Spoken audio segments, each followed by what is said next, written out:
Lorsque tu as du mal à écouter des conseils, alors le bonheur ne peut pas s'arrêter devant ta porte. Bienvenue à cette rubrique Va au sommet avec le Seigneur.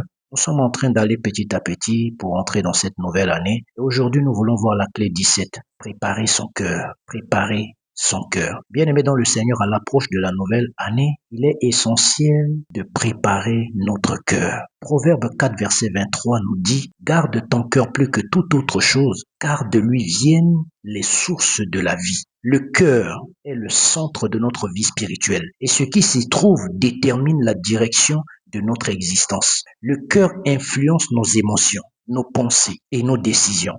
S'il est rempli de peur ou de rancune ou encore de la haine, de la méchanceté, toute notre vie en est affectée. Mais s'il est rempli de foi, d'amour et de paix, la gloire de Dieu se manifeste.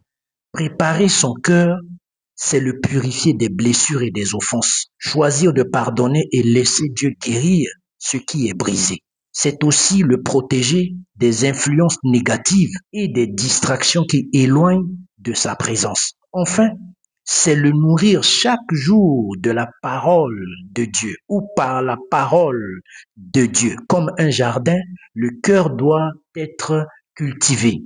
Si tu y sèmes de la parole, je parle de cette bonne parole et la parole de Dieu, tu récolteras la paix, la joie et force spirituelle. Regarde David, malgré ses faiblesses, il a cherché à garder un cœur pur devant Dieu.